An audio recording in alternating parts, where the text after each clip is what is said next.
Bonsoir à vous tous et bienvenue à notre étude biblique du mercredi soir. Bienvenue à notre examen des vérités de la parole de Dieu. Et ce soir, à ce besoin d'être honnête envers le message des Écritures. Ce besoin d'être honnête envers le message des Écritures. Dans 2 Corinthiens 2 au verset 17, l'apôtre Paul a dit qu'il ne faut pas falsifier le message de Dieu. Il faut le présenter sincèrement. Il faut le présenter avec une bonne conscience devant le Seigneur. Puis il mentionne spécifiquement que c'est une grande responsabilité de l'enfant de Dieu. Puis je pense qu'il faut avoir ça à cœur ce soir alors qu'on se tourne vers un sujet un peu spécial. Une question cruciale, c'est-à-dire d'accepter la parole telle qu'elle. D'accepter la parole telle qu'elle, sans l'altérer, sans la modifier, la respectant dans son entièreté telle que le Seigneur l'a donnée à son Église. Et malheureusement, dans les derniers mercredis, on a vu que ce n'est pas toujours le cas dans l'Église chrétienne. Alors qu'on a parlé de fausses prophéties, de faux dons spirituels modernes, des tromperies dans les milieux chrétiens. Et on peut voir qu'il y a des gens qui vont falsifier la vérité de Dieu. En fait, dans 2 Corinthiens 2, 17, Paul lui a dit qu'il ne falsifiait pas le message de Dieu comme font plusieurs. Donc, il dit que plusieurs, à son époque, à l'époque apostolique, le faisaient.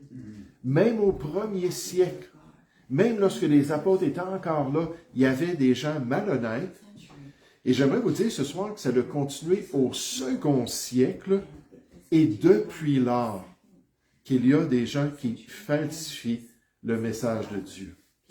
Ce soir, j'aimerais qu'on puisse parler sur le sujet d'une interprétation biblique qui honore la parole de Dieu, qui honore le contenu des Écritures telle qu'elle, puis une interprétation pernicieuse des Écritures qui falsifie systématiquement le message de la Bible, et cela depuis près de 1800 ans, depuis près de 18 siècles. Acceptez la parole telle qu'elle. Tournons dans nos notes à la page 1. Acceptez la parole telle qu'elle. Introduction.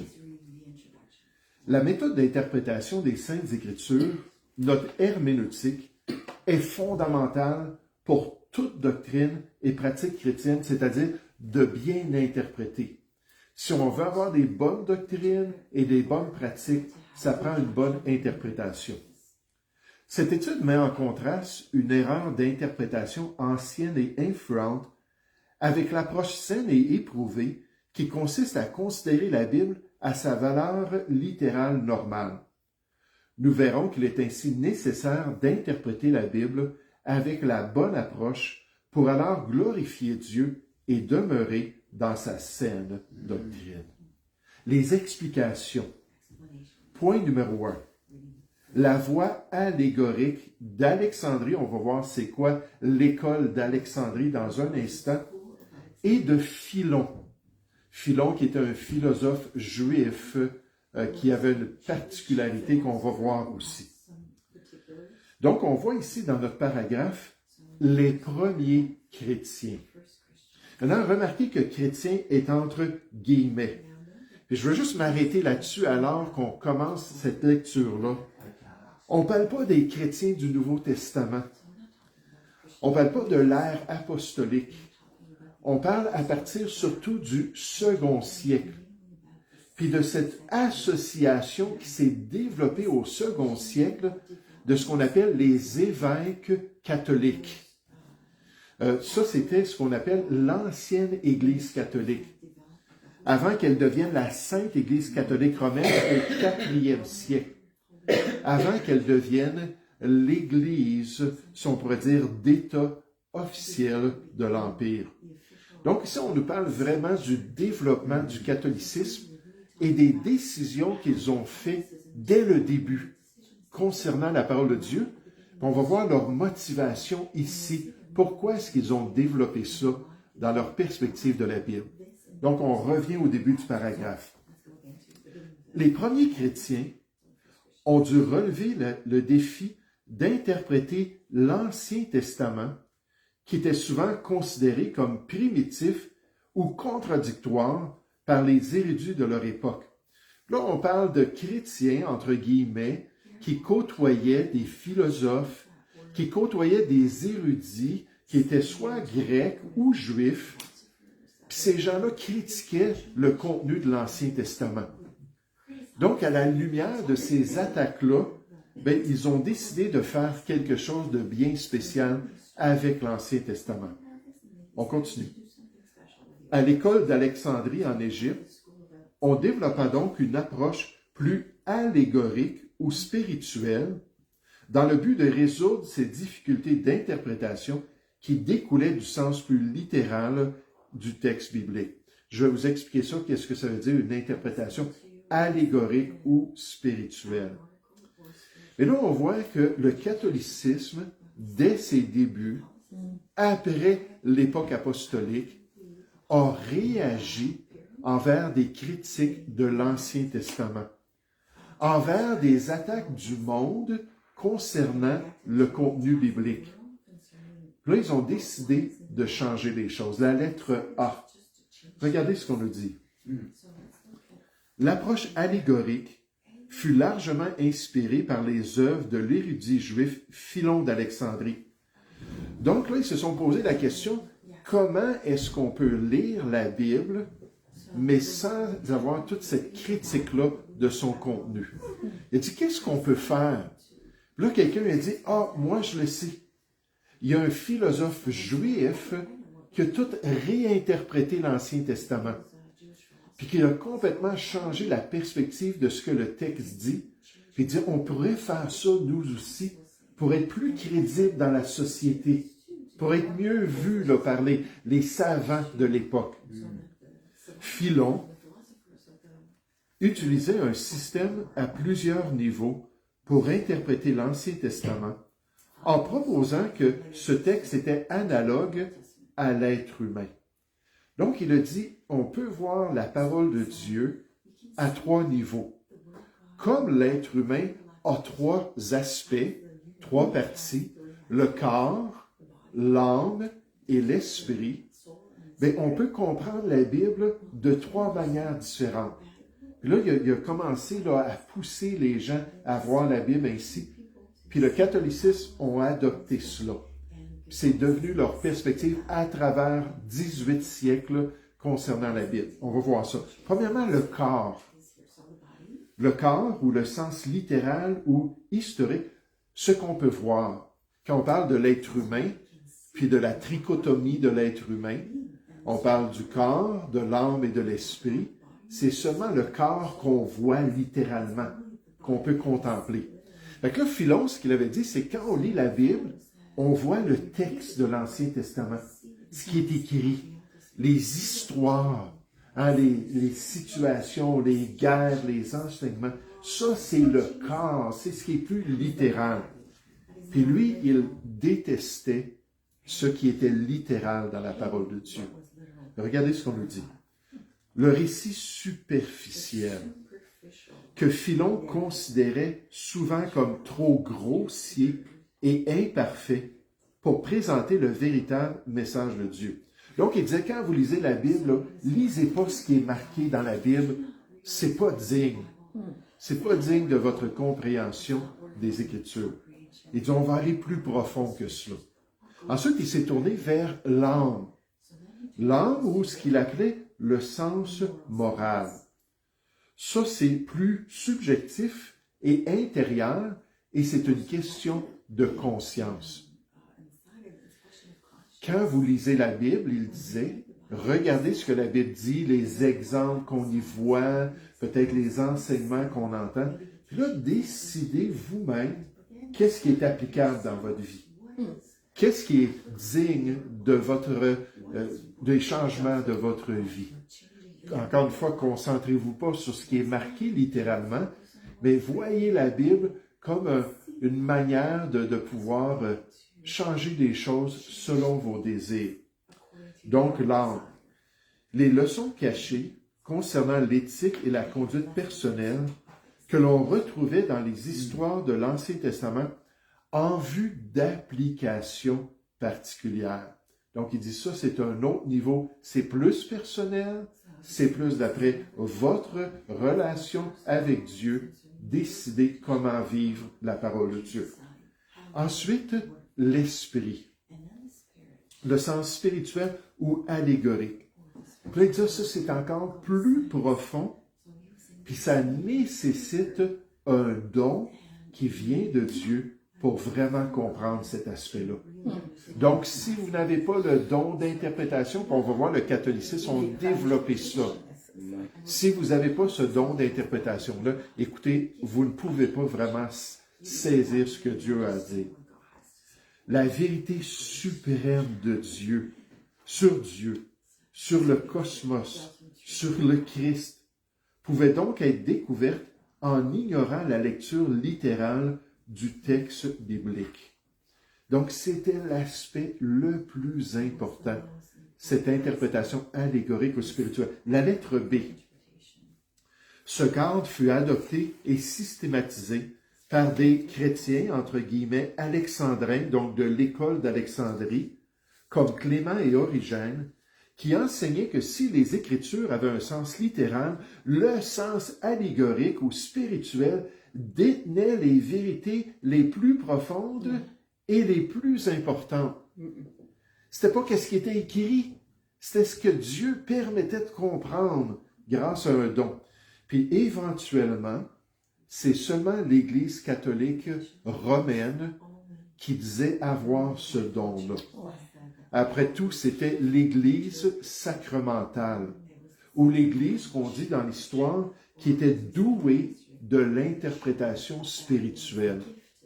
Donc, elle prenait les promesses de Jean 14, 26 et de Jean 16, verset 13, où Jésus dit que le Saint-Esprit va vous guider dans toute la vérité. Puis là, il disait, c'est nous qui avons hérité de ces promesses-là.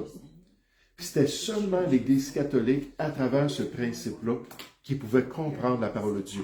Quand les réformateurs ont commencé à traduire la Bible pour que les gens aient la Bible dans leur propre langue, le catholicisme réagissait en disant, vous ne pouvez pas, parce que là, vous allez lire la Bible, mais c'est juste ce qui est superficiel. Vous ne pourrez pas saisir le plan de Dieu et la volonté de Dieu. Puis nécessairement, il y a eu une grande résistance envers ces traductions-là. On continue dans notre paragraphe. Ce qui signifiait que le texte littéral pouvait souvent être contourné pour trouver le sens caché le plus important. Par exemple, lorsqu'on lisait sur les 4 fleuves de l'Éden, ça c'était le corps. On voit ça dans Genèse, là, qu'il y avait 4 fleuves là, près du jardin d'Éden. Quand on voyait 4 fleuves, il fallait oublier la géographie littérale de l'époque et plutôt y comprendre les 4 vertus importantes pour l'Église chrétienne. Donc ça, c'était le spirituel plus profond. On vous dit, c'est ça que ça enseigne ici. C'est une forme de mysticisme qui a été légiférée par cette approche à la parole de Dieu. La lettre C, le danger. La méthode allégorique permet ainsi aux autorités ecclésiastiques, il manque un petit S à la fin, d'imposer leur propre signification au texte biblique, ce qui conduit à une interprétation instable et subjective au lieu d'en tirer le réel, le sens réel et fixe. Le docteur R.C. Sproul explique concernant l'interprétation allégorique. Il dit, lorsque nous interprétons les Écritures, nous devons les prendre au pied de la lettre, en laissant le texte parler dans son sens normal, de peur de tomber dans des interprétations allégoriques dangereuses pour l'Église, qui malmènent ainsi le message voulu par Dieu. Et depuis 18 siècles, c'est exactement ce qui se passe dans le catholicisme. Le réformateur Martin Luther qui a goûté à cela. Parce que lui, il s'est levé devant le docteur Beck. Il s'est levé devant les docteurs de l'Église catholique au concile, aux diètes de Worms. en Angleterre, en Allemagne, pardon. Puis il a dit, écoutez, ce que vous dites, ce n'est pas biblique. Puis eux se sont tournés vers cet aspect plus mystique que Dieu avait révélé à son Église mère. Puis on dit, non, tu te trompes dans tes croyances, malgré qu'ils citaient la parole de Dieu, puis qu'ils se tournaient vers le message clair des Écritures. Ils ont dit, non, tu ne peux pas comprendre la vérité de Dieu. Voici ce qu'il a dit. Le sens littéral de l'Écriture est le sens premier et fondamental pour l'Église chrétienne. Tous les autres sens lui sont subordonnés et doivent être jugés selon lui. Donc, il dit, c'est pas superficiel le corps. Le corps, c'est le plus important. Puis s'il y a d'autres aspects, bien à ce moment-là, ces aspects-là doivent être soumis au message clair de Dieu. Puis pour éviter ces erreurs d'interprétation, je vous donne quelques exemples ce soir. Rapidement, on pourrait passer le restant de la soirée à regarder des exemples. On n'arriverait jamais à la conclusion qu'il faut vénérer la Vierge Marie, ou même la considérer comme co-médiatrice entre Dieu et le croyant, si on examine seulement le texte biblique lui-même. Si on regarde les évangiles, si on regarde tout ce qu'on apprend concernant Marie, il n'y a rien qui dit que Marie était spéciale. Oui, spéciale dans le sens qu'elle était la servante du Seigneur, elle a été choisie par Dieu. Mais à part ça, elle s'est trompée pendant le ministère du Seigneur Jésus. Elle résistait à l'œuvre que Jésus voulait accomplir. Puis après cela, lorsqu'on la décrit dans le livre des Actes, on ne dit rien de spécial concernant elle. Dans la Bible, il n'y a pas cette vénération-là. Cette perspective concernant Marie a été développée par l'interprétation allégorique du catholicisme à travers les siècles après l'époque apostolique. Ça ne vient pas d'une lecture normale du message de Dieu. Un autre exemple. On ne penserait jamais que le salut du croyant dépend de ses bonnes œuvres ou de l'observation de rituels ou de sacrements quelconques en lisant seulement le Nouveau Testament, en regardant ses instructions sur le pardon des péchés. Le catholicisme et son approche spirituelle sont allés bien au-delà des vérités de Dieu en imposant ces œuvres-là aux adeptes de leur groupe. On pourrait parler de toutes sortes de doctrines erronées de cette dénomination que je veux dire entre guillemets chrétienne. Et vous savez, je veux juste mentionner que c'est pas seulement dans le catholicisme qu'on voit ça. On voit ça dans des sectes et j'aimerais dire qu'on voit ça même au milieu des églises évangéliques. Des gens qui disent avoir reçu un don spécial d'interprétation. Des gens qui enseignent des faussetés au nom de Dieu parce que quand ils lisent la Bible, ils comprennent des choses dans la Bible qui ne se trouvent pas là dans une lecture normale. Mais ils sont convaincus qu'ils sont spéciaux, ils sont convaincus qu'ils ont reçu des dons venant de Dieu et dans leur mysticisme, ils attaquent les vérités normales de la parole de Dieu. Et nécessairement, les prophéties bibliques nous parlent de gens comme ça dans l'Église de Jésus-Christ. Ça sera pour une autre fois. Revenons dans nos notes. Au chiffre numéro 2. On avance. La voie du bon sens, l'approche historico-grammaticale, c'est l'approche qu'on utilise ici au Bon Berger. Contrairement à l'approche alexandrine, la méthode d'interprétation la plus fiable, réactivée et défendue pendant la Réforme protestante, fut la méthode historico-grammaticale. On va voir qu'est-ce que ça veut dire, comment est-ce que ça se pratique. Cette approche insiste sur la nécessité de lire la Bible de la même manière que nous lisons tout document de communication responsable, en recherchant le sens unique voulu par l'auteur original. Donc, voulu par Dieu concernant sa parole. John MacArthur nous dit le mysticisme, l'émotivité et une herméneutique défectueuse ont conduit beaucoup à corrompre le sens clair des Écritures. Nous ne devons jamais imposer nos propres idées à la parole de Dieu. L'Écriture doit être interprétée dans son contexte avec un respect pour son origine divine. ou le message que Dieu a donné à son Église. On doit le respecter. À la page 2, dans nos notes, c'est le principe donc historico-grammatical. On dit aussi synthétique théologique. C'est une autre manière, mais c'est le principe de prendre la parole telle qu'elle est. Ce qui signifie, premièrement, une interprétation littérale ou normale, à la lettre A. Les mots de la Bible doivent être compris dans leur sens normal et habituel, tout comme nous interpréterions les mots d'un journal ou d'une lettre. Le texte est présumé vrai et factuel, donc c'est pas secondaire, superficiel, indigne, là, comme on nous dit. Sauf indication contraire du genre littéraire, ça, on revient à ça dans un instant. D'après le contexte historique, nous devons comprendre le texte à la lumière du cadre historique et culturel du public d'origine. Comment est-ce que les gens dans l'Ancien Testament, comment est-ce que les gens dans le Nouveau Testament comprenaient ces messages-là de la parole que Dieu avait inspirée? En se mettant dans leurs chaussures et en portant leurs lunettes, on doit interpréter la parole de Dieu pour nous aujourd'hui, avec une application moderne. Par exemple, il est nécessaire de comprendre les règles d'un festin de mariage au 1er siècle pour bien interpréter un passage qui le décrit. La fameuse parabole des 10 vierges.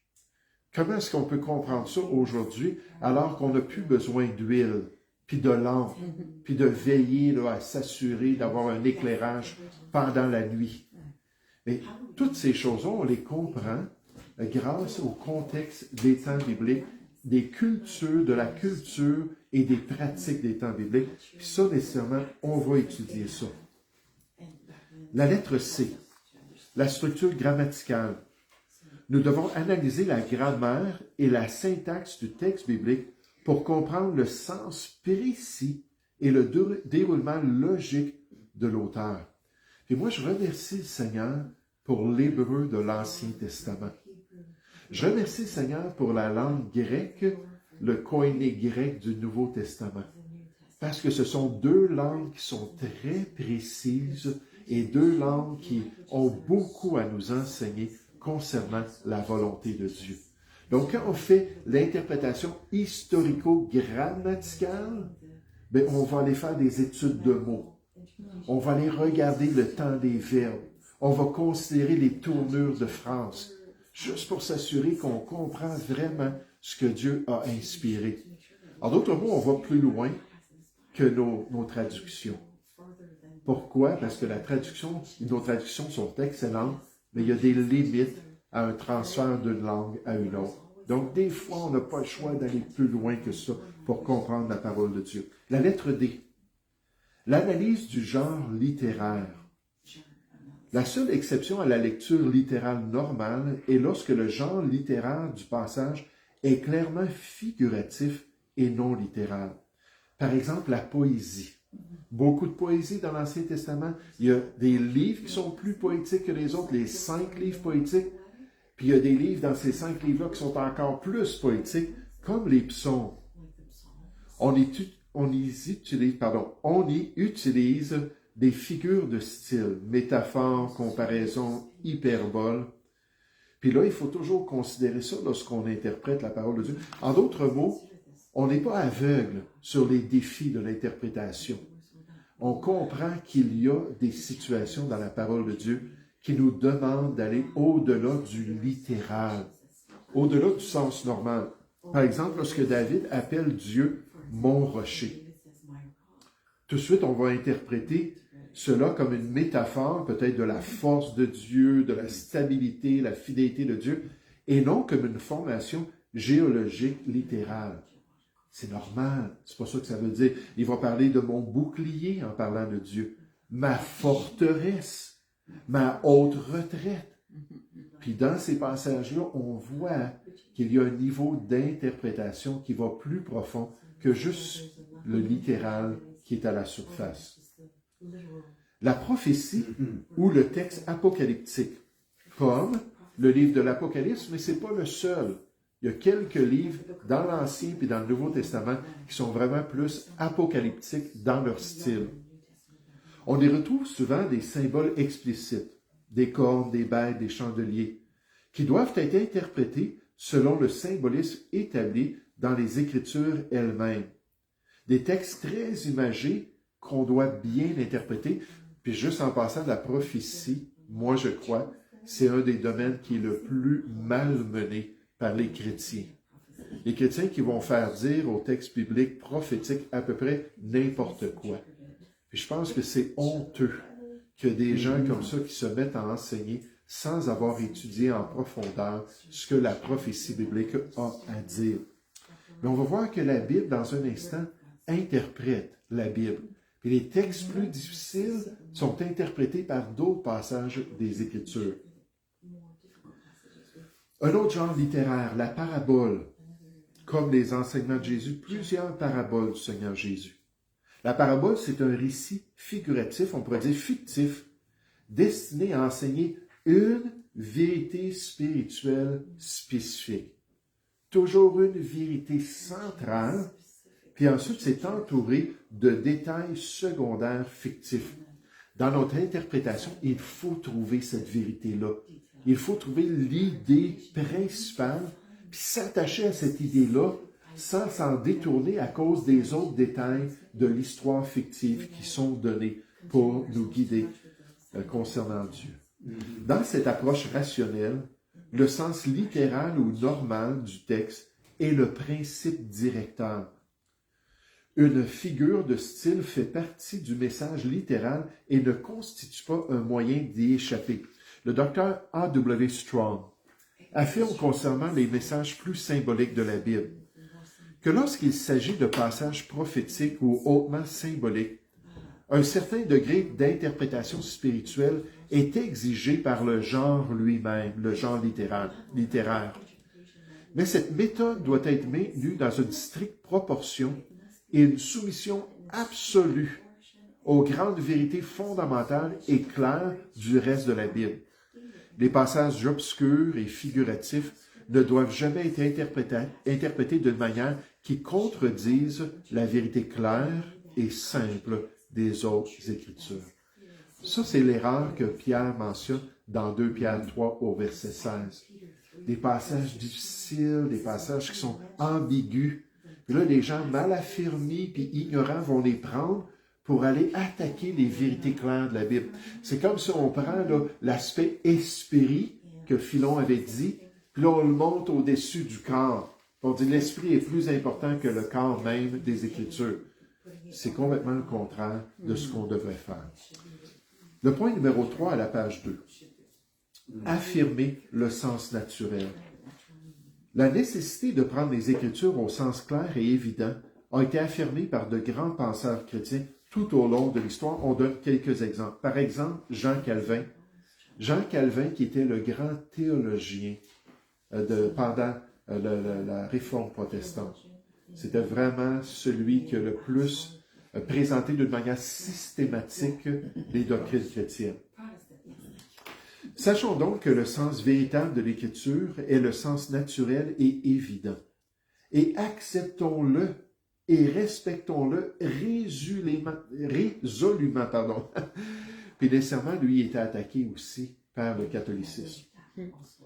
Ne nous contentons pas de négliger comme douteuse, c'est un peu, la tournure de phrase est un peu étrange, là, de négliger comme douteuse, mais rejetons hardiment comme corruption profonde ces prétendues interprétations qui nous éloignent du sens naturel. Donc Calvin nous avertit ici, avec son style littéraire du 17e siècle, 16e, 17e siècle, nous avertit ici qu'en abandonnant le sens naturel et évident du texte, nous introduirons des corruptions, des interprétations qui détruisent l'autorité de la parole de Dieu. C'est exactement ça. La méthode historico-grammaticale souligne également que l'Écriture interprète l'Écriture à la lettre B, utilisant des passages clairs pour éclairer les passages difficiles. Charles Spurgeon nous rappelle, l'Écriture est la meilleure interprète de l'Écriture. Les serrures de l'Écriture ne s'ouvrent qu'avec les clés de l'Écriture. Et il n'y a pas de serrure dans toute la Bible que Dieu ait voulu que nous ouvrions sans une clé pour la placer quelque part dans la Bible. Et nous devons la chercher jusqu'à ce que nous la trouverions. La Bible dit que toute Écriture est inspirée de Dieu. Nécessairement, il faut tout considérer ce que la Bible a à dire pour trouver ces clés d'interprétation qui nous aident à comprendre le message de Dieu. Les paroles de Spurgeon renforcent le principe selon lequel nous ne devons pas importer d'idées extérieures ni de signification mystique à la parole de Dieu, mais laisser la vérité cohérente de la Bible définir son message.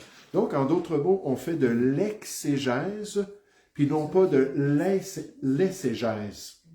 Exégèse, c'est-à-dire sortir de la Bible, puis se soumettre à ce que la Bible a à dire, puis de l'exégèse, c'est rentrer dans la Bible nos croyances, puis imposer ça au message de Dieu. C'est pas la bonne manière de faire. Puis depuis 18 siècles, le catholicisme fait exactement ça. Une comparaison à retenir. Donc, c'est ça que je voulais qu'on puisse retenir dans nos cœurs.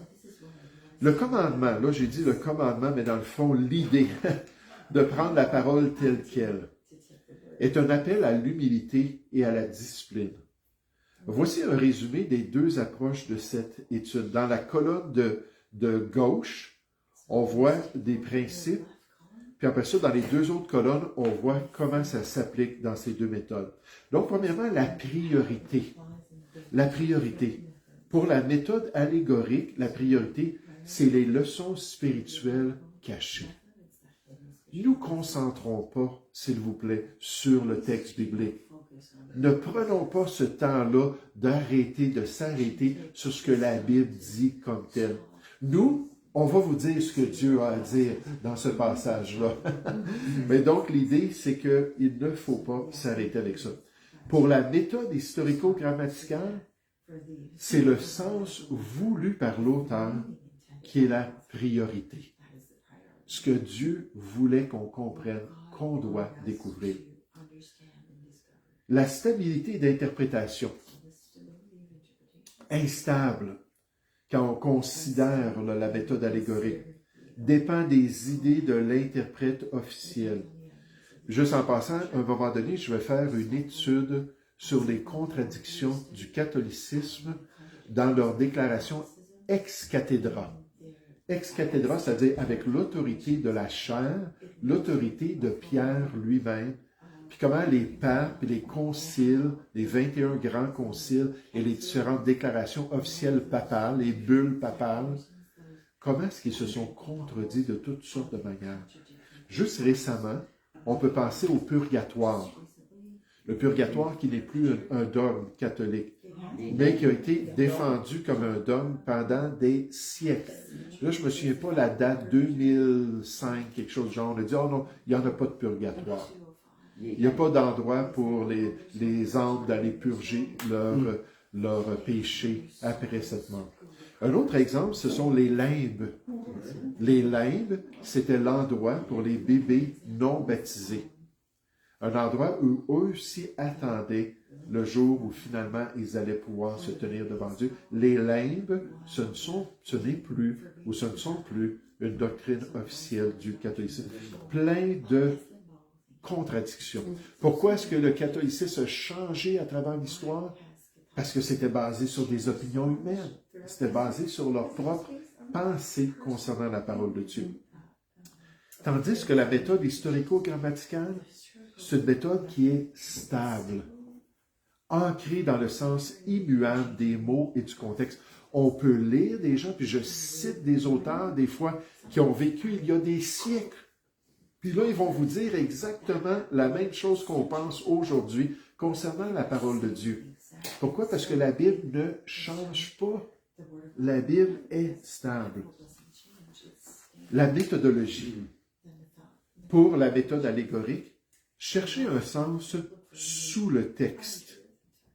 Pas ce que le texte nous dit, mais plus profondément que le texte. La méthode historico-grammaticale, chercher un sens dans le texte selon son genre. Donc, comprenant qu'il y a différents genres, puis étant en mesure de bien interpréter. Conclusion. Si un passage est clairement un récit historique, comme l'Exode ou la vie de Christ, nous le traitons comme de l'histoire littérale. Si un passage est clairement de la poésie, comme un psaume ou une figure de style comme Jésus qui dit « Je suis la porte », nous l'interprétons comme la figure de style voulue. Dans tous les cas, nous recherchons la vérité unique et cohérente que Dieu a voulu transmettre. Puis là, toutes les Écritures, qu'on les interprète comme ça a une unité extraordinaire parce qu'on se soumet au contenu biblique. Comme Paul, nous devons être déterminés à ne jamais falsifier le beau message du Seigneur dans sa parole sainte. On l'a vu 2 Corinthiens 2,17. Le docteur R.C. Sproul rappelle, en terminant, l'allégorie comporte un grand danger. Car en faisant dire à l'Écriture exactement ce que l'on veut, on remplace de fait la parole de Dieu par la pensée humaine. Négliger le sens direct, littéral et historique, c'est perdre l'ancrage de l'intention divine, le plan de Dieu pour sa parole, et construire sur les sables mouvants de l'imagination humaine. Alors que ce n'est pas du tout le plan de Dieu. Et ce n'est pas ce que nous voulons faire en tant que chrétiens. Imposer nos pensées aux vérités de la Bible, ajouter ou retrancher au message précieux des Écritures, loin de là. Puis on veut bien l'interpréter en se soumettant à ce que Dieu nous a dit littéralement et normalement. Mercredi prochain, Dieu voulant, on va examiner comment les traducteurs de la Bible ou les traducteurs de la parole de Dieu qui nous donnent nos versions bibliques peuvent aussi falsifier ou malmener le vrai message de l'Écriture. Puis on va voir mercredi prochain que c'est aussi une réalité dans l'Église de Jésus-Christ. Nous allons prier ensemble. Ô Père Céleste, on veut te remercier pour cette soirée, Père. On veut te remercier pour cette réalité qu'on doit être honnête envers les Écritures. On doit prendre la parole et l'accepter comme telle, avec le discernement de l'herméneutique, avec le discernement de cette science d'interprétation, alors qu'on s'efforce à vraiment comprendre le contexte et comprendre les figures de style, et comprendre par le message prophétique que tu nous as donné. Et Père Céleste, je te prie que tu puisses nous bénir alors qu'on le fait, et que tu puisses nous développer dans ce même esprit et cette même pensée. Et surtout, aide-nous à rejeter les sectes et leur interprétation de la Bible.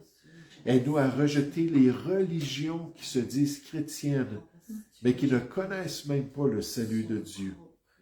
Aide-nous à nous attacher, Seigneur, à ces gens-là qui respectent les Écritures et qui utilisent la bonne interprétation. Seigneur, bénis-nous abondamment, nous te prions, au nom du Seigneur Jésus. Amen. Amen.